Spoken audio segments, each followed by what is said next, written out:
Assalamualaikum warahmatullahi wabarakatuh. Berjumpa lagi di channel Cuti Nalar. Kemarin Kyai Qurtubi dalam kitab Ihya'ul Maut, yaitu dalam kitab Bab Nuktir pertama. Beliau ini sebenarnya ada dua kitab ya, ada Bab Nuktir pertama dan Bab Nuktir kedua. Ini yang baru saya bacakan Bab Nuktir pertamanya. Nah, dalam kitab beliau ini ditulis lagi dalam sama Kyai Imad, ya, di dalam kitab Al-Ma'arifur Rubbaniyah sebagai bantahan.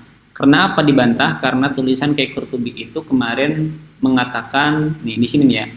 Yang pertama hada ta'in, Kyai Imad itu suka mencela, kemudian diomongnya lagi al-kaburi, kemudian lagi tesis-tesis sampah nggak berguna bahkan lebih berbahaya. Itu dibalas lagi oleh Kyai Imad. Ini bisa ditulis ya sama Kyai Imad. Yang ucapan-ucapan Kyai Qurtubi itu direkam sampai fakultu nanti lafadznya. Oke, fakultu atau kultu ya. Kultu kata Kyai Imad, kultu saya berkata, ngucap sapa isun gitu bahasa Jawanya, Mat. Ya akhi, wahai saudaraku. Ini panggilan lembut ya. Ya akhi, wahai saudaraku Ki Qurtubi gitu kan. Qauluka syadidul ghalid, ucapanmu itu sangat keras gitu, sangat radikal gitulah. Sangat keras, sangat radikal, menggeba-geba, menggebu-gebu gitu kan. Lakin nahum ma'nahu farigun amikun. Akan tetapi maknanya dari ucapanmu itu ya kosong dan mandul, nggak ada isinya, nggak ada rasional sama sekali, kata Kyai Imad seperti itu. Ala tasma'u inna katsiran min ba'a lawi yaji'una buyutal ulama'i wa yad'una annahum min dzurriyyatin nabi. Apakah engkau pernah mendengar kalangan dari mereka, mayoritas mereka ba'alawi itu yaji'una datang buyutal ulama, ke rumah-rumah para ulama, wa yad'una annahum, dan mengklaim bahwasannya mereka itu mengaku dirinya keturunan Kanjeng Nabi, wa yas'aluna al-amwala, dan mereka meminta harta minhum dari mereka masyarakat, ikrahan dengan memaksa, summa yu'tunahum masa'alu karhan, kemudian masyarakat memberi harta mereka karena mereka minta, tapi memintanya dengan paksa. Maha husnudon, masyarakat ya husnudon, berprasangka baik saja bahwasanya pengakuan mereka mengklaim dzurriyyah Nabi itu benar. Rubbama kana alladzi lahum innama huwa alladzi a'tuhu iyyahum wa taraku hiyari. Dan yang lebih parahnya gitu kan, bahasanya gitu ya. Ini saya artikan secara ini aja ya, secara enggak secara secara ngebut lah, enggak secara teks tapi secara inti dari makna Kyai Imad tersebut. Yang parah juga ya, terkadang juga mereka parahnya lagi gitu kan, masyarakat memberi kepada mereka gitu kan, kemudian masyarakat meninggalkan keluarganya karena bingung gitu kan, sampai ada masyarakat yang bingung gitu, mereka memberi aja karena percaya kelaiman mereka itu keturunan Nabi, akhirnya diberi saja uang gitu kan, diberi saja harta sampai bingung, sedangkan keluarganya nggak dinafkahi oleh seseorang tersebut, seperti itu, ngebela memberi cucu Kanjeng Nabi, padahal itu bukan cucunya, kata Kyai Imad. Nah, ketika itu semua, falamma kuntu ana aliman bi anna ba'alawiyya laisu min dzurriyyatin nabi fahana itu annas bi husni itu. Ketika saya mengetahui itu bahwasanya Ba'alawi itu bukan keturunan Kanjeng Nabi, maka saya melarang masyarakat bersuudzon kepada bidakwahum, kepada pengakuan mereka. Annahum minhum hatta yusallimu, sehingga sebagian dari mereka itu selamat min syarrihim, dari jeleknya mereka Ba'alawi. Wa su'udzonni biman dhahiruhu qabi. Su'udzon itu dengan seseorang zahirnya emang jelek gitu. Zahirnya su'udzon kepada orang itu jelek. La jarha indal ulama, tapi tidak ada dosa menurut para ulama. Qala al-Imam Qurtubi fi tafsirihi. Berkata al-Imam Qurtubi, sama-sama Qurtubi ya, dalam kitab tafsirnya, wa aksarul ulama, mayoritas para ulama, ala anna dhannal qabih, atas sesungguhnya zon yang jelek itu biman kepada seorang, zahiruhu, yang zahirnya emang jelek, al khairu itu baik, la ya juju, tapi nggak boleh gitu lah. Wa anna la haraja fi dhannil qabi, tapi nggak ada dosa gitu kan, biman zahiruhu al qabi, terhadap orang yang emang zahirnya itu jelek gitu. Qalahu al Mahdawi intaha. Ini yang dikatakan dalam kitab al Mahdawi ya, halaman 15 tafsir Qurtubi. Yang Syekh Qurtubi ya, Al-Imam Qurtubi, bukan Syekh Qurtubi Jailani Lebak, tapi Syekh Qurtubi yang dikutip oleh pendapatnya oleh Kyai Imad dalam kitab tafsir Qurtubi. Nah, lagi kata Kyai Qurtubi, qala Qurtubi wasani wusifaha data'inal mutakabir.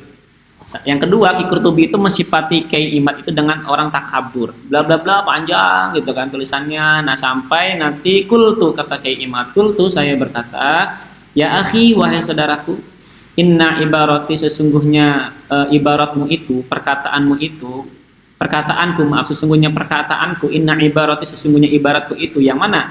Wa in afta al muftun. Ketika saya ceramah tuh, saya ngomongkan wa in afta al muftun, dan kamu menyebut saya dengan takabur, itu laisat minal kibri, itu bukan dari takabur, bal hiya muktasibatun min qaulihi sallallahu alaihi wasallam, akan tetapi itu ucapan wa in afta al muftun itu diambil dari sabda baginda Nabi Muhammad sallallahu alaihi wasallam an Abi Sa'labah. Dari Abi Sa'labah qala, ia berkata, qala Rasulullah sallallahu alaihi wasallam, bersabda Nabi, al birru ma sakanat ilahi an nafsu wa ma'anna ilahi al qalbu, wal ismu ma lam taskun ilahi an nafsu ma lam yatma'inna ilahi al qalbu wa in aftaka al muftun, gitu. Oh, jadi kayak Imad ngomong wa in afta al muftun itu sumbernya dari hadis Nabi rawahu Ahmad. Kata kayak Imad, kebaikan itu sesuatu yang jika kita mendengar atau melihat kebaikan itu kita tenang hatinya. Wa ma'anna ilahi al qalbu, nafsu, hati tenang. Dan sebaliknya, jika dosa telah menggerogoti nafsu, kesalahan telah menggerogoti hati, itu nggak tenang, sekalipun emang banyak para mufti yang memberikan fatwa. Faidan ibarati hadhihi la yakhruju minal kibri, maka ibaratku ini tidak keluar dari kesombongan. Kama qultu anta, seperti yang saya katakan kepadamu. Lakin imtasala bi Rasulillah sallallahu alaihi wasallam, akan tetapi itu mengikuti, dilakukan ya, perintah gitu, dengan sabda Rasulullah sallallahu alaihi wasallam, dari Rasulullah sallallahu alaihi wasallam. Falladzi tayaqqana fi qulubina bidalaili alwadihati bi annahu haqqun wa antasharat suduruna fihi inna ba'alawiyya laysa min dzurriyyati Rasulillah sallallahu alaihi wasallam fala yajuzu lana an na'dila anhu wa in aftana al-muftun. Maka keyakinan di hati kami dengan membawa sebuah dalil-dalil yang jelas, bi annahu haqqun, bahwasanya itu benar, wan syarahat suduruna, dan tersebarlah, bungahlah hati-hati kami, bihi, dalam perkataan itu, bahwasanya anna ba'alawi laysa min dzurriyyati Rasulullah, bahwasanya Ba'alawi itu bukan keturunan Rasulullah. Fala yajuzu lana, maka tidak boleh lana bagi kami, an-na'dila, untuk mengharmoniskan dari perkataan bahwasanya Ba'alawi itu ya bukan keturunan Nabi. Makanya saya berkata wa in aftana al muftun, seperti itu. Itu kata kayak Imad ya. Makanya hati saya nggak tenang, jiwa saya nggak tenang, sekalipun semuanya berfatwa akan hal itu, karena Ba'alawi emang bukan keturunan Kanjeng Nabi, kata kayak Imad. Qala al-Balqalani fi haditsil hadis fi taqribi wal irsyad. Berkata Syekh al-Balqalani dalam kitab hadis ini dan dalam kitab Taqrib wal Irsyad, hadis ini ayakhut bil hajmi wal hadar. Kata Syekh al-Balqalani menafsirkan tentang hadis tadi itu, wa in afta al muftun itu artinya khut bil hajmi wal hadar, ambillah dengan hati-hati dan kewaspadaan. Watajannab ma haqqa fi sudrika, dan jauhilah sesuatu yang mengganggu hatimu. Waraji' ilal istihadi wan nadhar, dan kembalilah menuju istihad kamu, wan nadhar, dan pakai akal rasional. Wa'dil anit taklid, dan harmoniskanlah dari ketaklidanmu itu. Hadza la yakun, ini la yakun, tidak pernah ada, tidak pernah terjadi hal itu kecuali khitabnya kepada orang yang mengetahui. Karena saya mengetahui, ya jadi nggak masalah, kata Kiai Imad gitu. Wal muradu bi qauli, dan maksud dengan ucapanku itu wa in aftana al muftun, ya maksudnya in alimna, kami mengetahui, innama aftu bi ghairi dalil, sesungguhnya sesuatu yang difatwakan tanpa dalil kitab sejaman atau dalil yang lainnya gitu kan. Kama afta Syekh Yusuf An-Nabhani, seperti yang dikatakan Syekh Yusuf An-Nabhani fi nasabi Ba'alawi, bahwasan nasab Ba'alawi itu bi annahu qad ijma'at al-ummatu al-muhammadiyah, sesungguhnya telah sepakat umat Muhammadiyah ala anna nasab Ba'alawi min ashahin nasab, sesungguhnya nasab Ba'alawi itu paling sahih-sahihnya nasab. Hadza qaulun bila dalil qata, ini dalil, ini ucapan tanpa disertai dengan dalil sama sekali. Ucapan siapa? Ucapan Syekh Yusuf An-Nabhani. Ungdur anta ya akhi, ungdur wahai saudaraku, lihatlah ucapan siapa namanya Syekh Yusuf Nabhani ini dalam kitabnya Riyadatul Jannah fi Adkaril Kitab wa Sunnah hal huwa ya'ti bidalil, apakah ada dalilnya, ada buktinya? La kata Kimat. Enggak. Ya'ti bidalil qat. Itu tidak ada sama dalilnya sekali. Wa ana unfihim bidalil, dan saya menafikan mereka ya dengan dalil, sedangkan kitab yang dikatakan oleh Syekh Yusuf Nabhani atau Kiai Qurtubi itu tidak ada dalil, cuma membawa dalil gitu. Fal al yakum, maka lebih layak laka kepadamu anta taba'ani, yaitu mengikutiku, la anta tabi'uhu, daripada kamu mengikuti yang lain gitu, atau Syekh Nabhani tadi yang memiliki tanpa dalil gitu. Kenapa gini alasannya? Kata Kiai Imad, kita mengikuti kenapa gini? Li anal qaidah taqul, karena ada sebuah kaidah yang mengatakan man ladaihi hujjah yuqaddamu ala man laisa ladaihi hujjah. Barang siapa yang memiliki hujjah, maka dia lebih didahulukan, diikuti atas seseorang yang tidak memiliki dalil.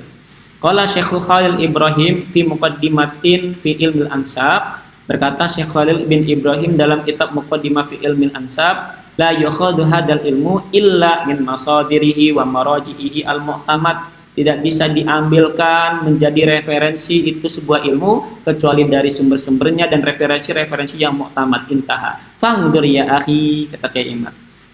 Maka lihatlah wahai saudaraku, kaulahu ucapan siapa tadi Syekh Khalil bin Ibrahim, yukhadhu hadal ilmu itu dapat diambil illa kecuali in masadirihi wa maraji'ihi al-mu'tamad, dari sumber-sumbernya, referensi-referensinya yang terpercaya. Fa kitab Syekh Yusuf An-Nabhani, maka kitab Syekh Yusuf An-Nabhani itu laisa minal masadir fi ilmin nasab, bukan dari sumber-sumber ilmu nasab, bal huwa kitabul adkar, akan tetapi itu kitab al-adkar, seperti itu.